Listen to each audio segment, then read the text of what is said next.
kids, follow me.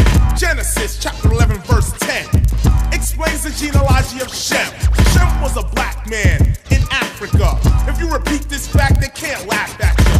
Genesis 14 verse 13, Abraham steps on the scene. Being a descendant of Shem, which is a fact, means Abraham too was black.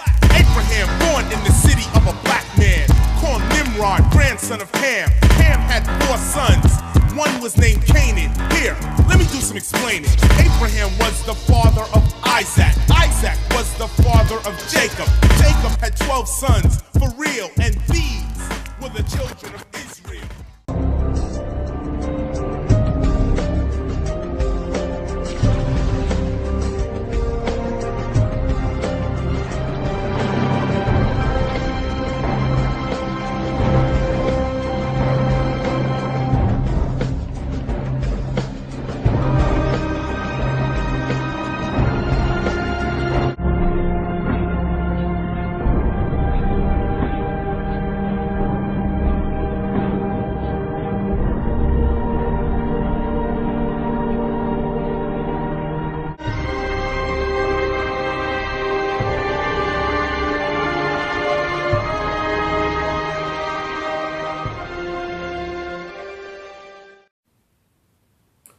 Shalom, shalom, shalom, Israel.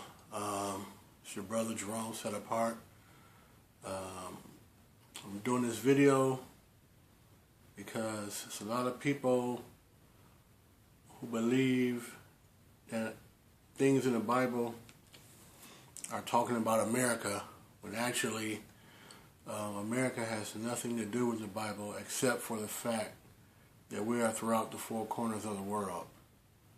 I know that's hard to believe, but we're going to go in the scriptures and we're going to look at a few things. We're going to look at Deuteronomy 28, verses 48 through 50.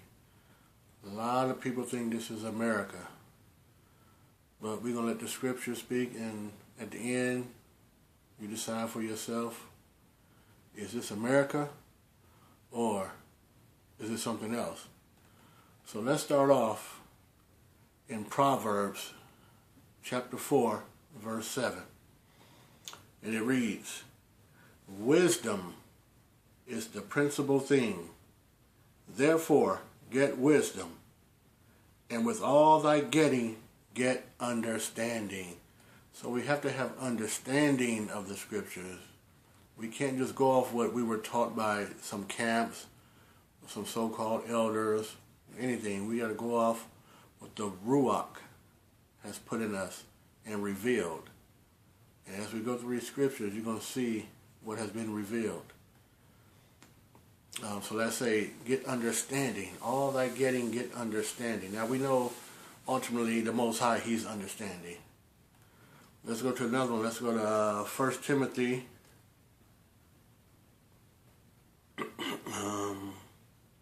3 and 16. Not 1 Timothy, that's not 1 Timothy 3:16.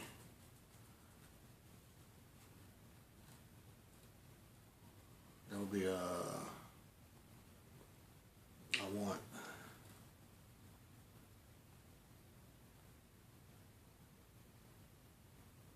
2 Timothy 3:16. 2 Timothy 3:16. It reads, "All scripture is given by inspiration of the Most High, and is profitable for doctrine, for reproof, for correction, and for instruction in righteousness." So we see all scripture is for correction, doctrine, reproof, and instruction in righteousness. And we know what scriptures are. It's the so-called Old Testament of the book, from Genesis to Malachi.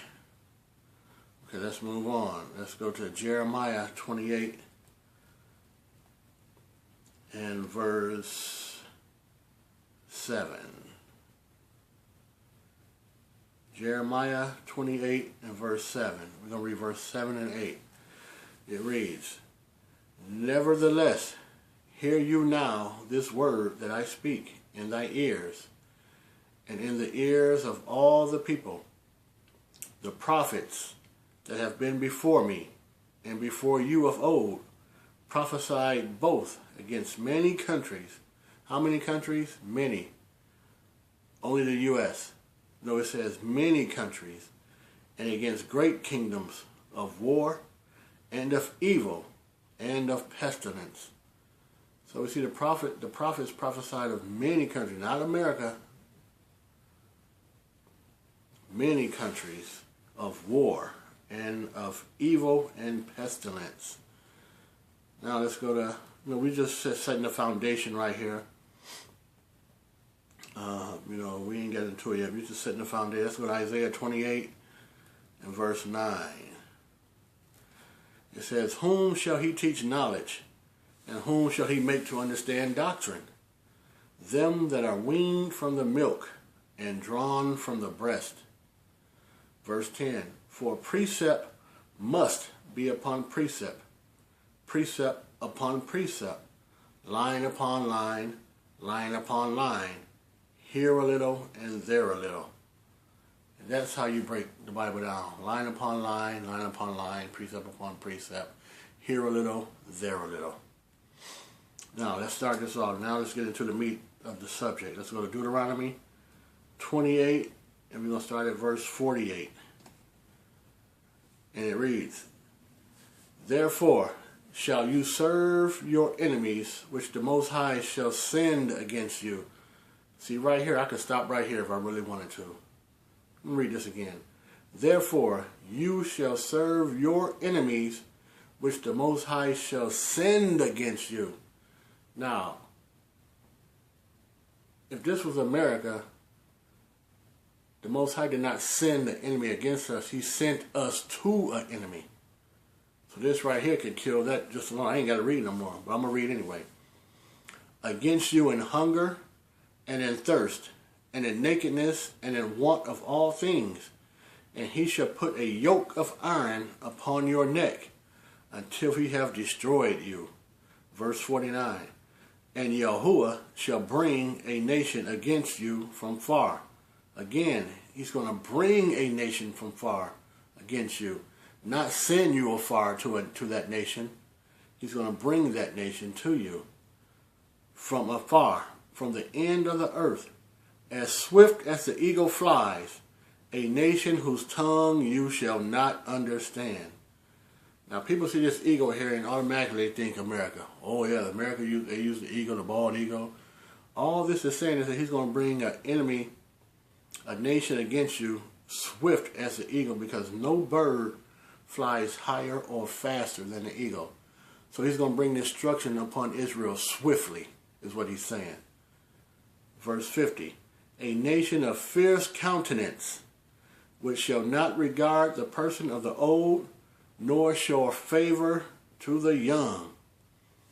Now, let's get into this. We're going to dissect each three of these verses, and we're going to start at verse 49. Deuteronomy 28:49. I'm going to read it again.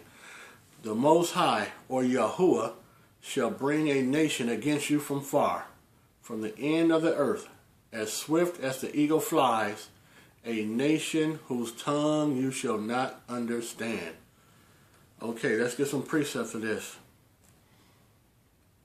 Let's go to Habakkuk, or Habakkuk 1, and we're going to start at verse 1. This is Habakkuk, or Habakkuk, how you want to pronounce it, chapter 1, verse 1. The burden which Habakkuk the prophet did see. O Yahuwah, how long shall I cry, and thou wilt not hear, even cry out unto thee of violence, and thou wilt not save? Why dost thou show me iniquity, and cause me to behold grievance? For spoiling and violence are before me, and there are that raise up strife and contention. Therefore the law is slack, and judgment does never go forth. For the wicked does compass about the righteous. Therefore wrong judgment proceeds. Behold, ye among the heathen, and regard and wonder marvelously, for I will work a work in your days which you will not believe, though it be told you. Verse 6, this is where it gets into death. For lo, I raise up the United States. No, it says, for lo, I raise up the Chaldeans, that bitter and hasty nation, which shall march through the breadth of the land to possess the dwelling places that are not theirs. Verse 7, they are terrible and dreadful. Their judgment and their dignity shall proceed of themselves. Their horses also are swifter than the leopards, and are more fierce than the evening wolves. And their horsemen shall spread themselves, and their horsemen shall come from where? From far. They shall fly as the eagle that hasteth to eat. So here we go. He's showing you what nation this is talking about. They're going to come like an eagle, which means they're going to come quickly. Verse 9, they shall come all for violence. Their faces shall sup up as the east wind, and they shall gather the captivity as the sand. And they shall scoff at the kings, and the princes shall be a scorn unto them. They shall deride every stronghold, for they shall heap dust and take it. Then shall his mind change, and he pass over and offend, imputing this his power unto his gods.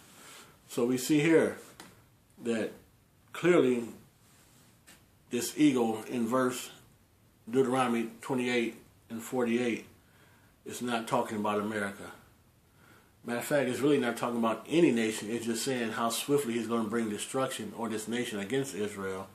And we see right here that it named the Chaldeans as this nation that's coming from afar, that moves swift as the eagle. Now let's go back to Deuteronomy 28 and 48 for a minute.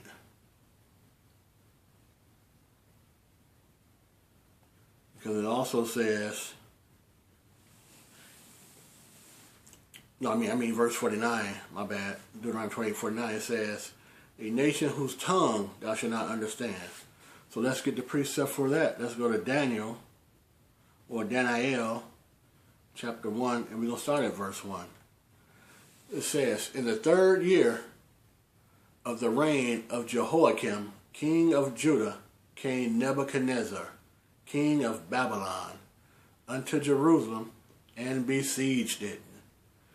And the Most High gave Jehoiakim, king of Judah, into his hand, with part of the vessels of the house of Elohim, which he carried into the land of Shinar, to the house of his Elohims, or his gods. And he brought the vessels into the treasure house of his God.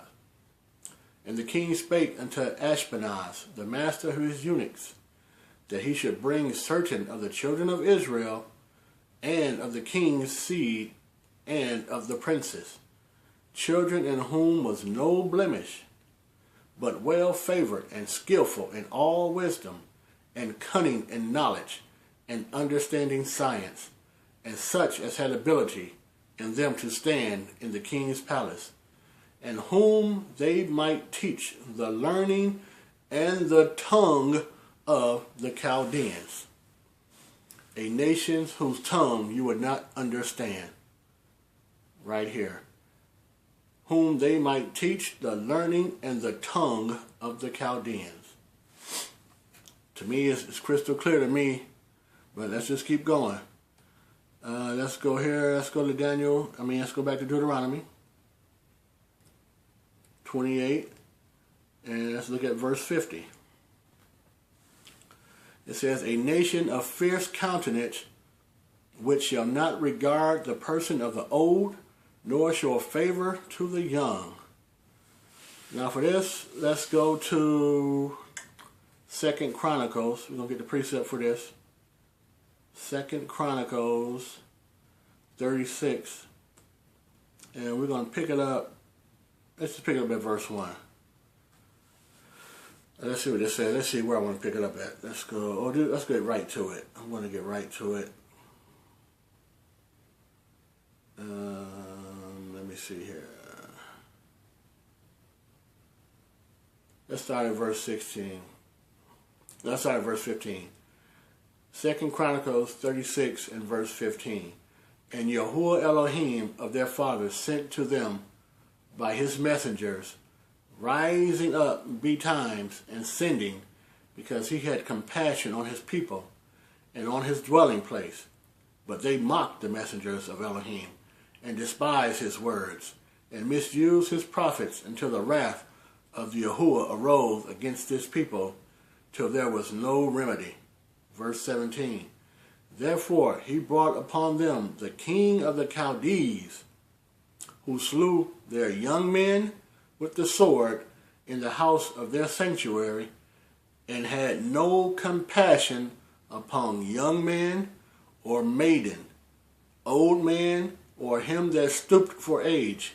He gave them all into his hand. So we see here, you keep naming this nation, the Chaldeans. I'm not seeing America, I'm just saying. Let's move on though. Let's go to, let's look at Deuteronomy 28 now in verse 48. Deuteronomy 28 and verse 48. It says, Therefore shall you serve your enemies, which Yahuwah shall send against you. If that's sin again, he's going to send this nation against you. Not send you to that nation. Against you in hunger, and in thirst, and in nakedness, and in want of all things. And he, that nation, or he, shall put a yoke of iron upon thy neck, until he have destroyed thee. Let's read this one more time. Therefore shalt thou serve thy enemies, which Yahuwah shall send against you in hunger, and in thirst, and in nakedness, and in want of all things. And he shall put a yoke of iron upon thy neck, until he have destroyed thee. Now let's precept this. First of all, let's go to Jeremiah 28, and we're going to pick it up at verse 1. It says, And it came to pass the same year, in the beginning of the reign of Zedekiah, king of Judah, in the 4th year, and in the 5th month, that Hananiah, the son of Azur, the prophet which was in Gibeon, spake unto me in the house of Yahuwah, in the presence of the priests and of all the people, saying, Thus speaketh Yahuwah of hosts, the Elohim of Israel, saying, I have broken the yoke of the king of Babylon.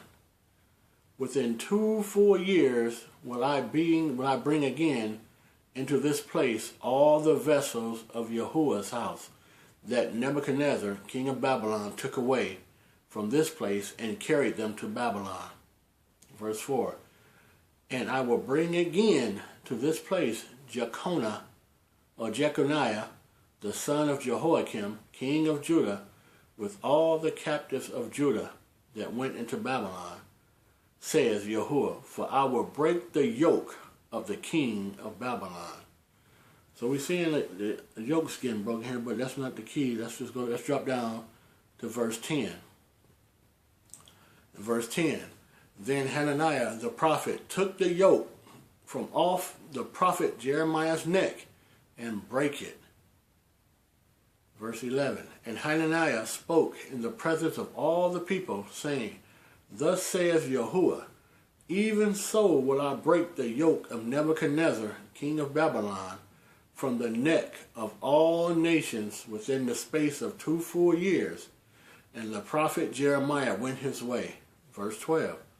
Then the word of Yahuwah came unto Jeremiah the prophet, after that Hananiah the prophet had broken the yoke from off the neck of the prophet Jeremiah, saying, Go and tell Hananiah, saying, Thus says Yahuwah, Thou hast broken the yokes of wood, but thou shalt make them for yokes of iron. For thus says Yahuwah of hosts, the Elohim of Israel, I have put a yoke of iron upon the neck of all these nations, that they may serve Nebuchadnezzar, king of Babylon, and they shall serve him. And I have given him the beasts of the field also. So here it clearly says that the Most High has put a yoke of iron on all the nations' necks, that they may serve Nebuchadnezzar. So every nation, everyone serves King Nebuchadnezzar.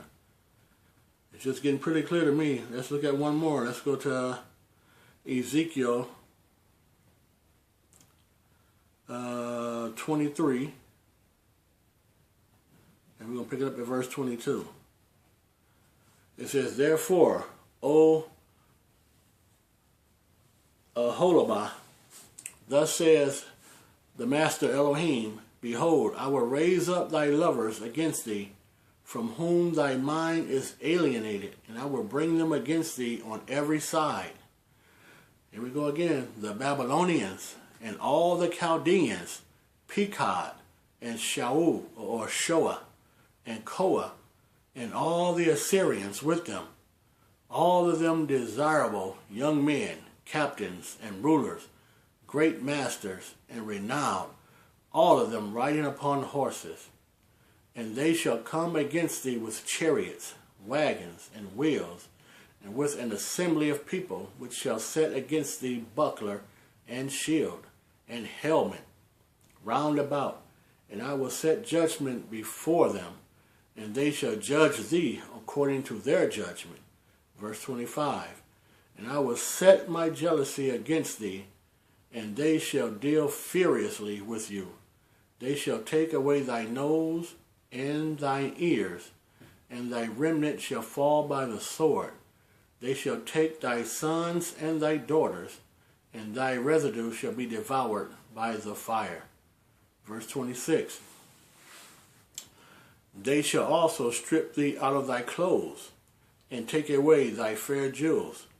Thus will I make thy lewdness to cease from thee, and thy whoredom, brought from the land of Egypt, so that thou shalt not lift up thy eyes unto them, nor remember Egypt any more. Verse 28. For thus says the Master Elohim, Behold, I will deliver you into the hand of them whom thou hatest, into the hand of them from whom thy mind is alienated. So he sees right here. He says, Behold, I will deliver you into the hand of them whom you hatest. This cannot be America, because we didn't know America then. How can you hate someone you don't know them? Or they haven't even been so-called discovered yet. So clearly this is not talking about America. Let's keep going. Verse 29. And they shall deal with thee hatefully, and shall take away all thy labor, and shall leave thee what? Naked and bare. And the nakedness of thy whoredoms shall be discovered, both thy lewdness and thy whoredoms. Clear. And I will do these things unto you, because you have gone a whoring after the heathen, and because you are polluted with their idols. So clearly, just some, it's not America, people. Nothing in this book is about America. Hope you got some understanding. And that, I say, shalom.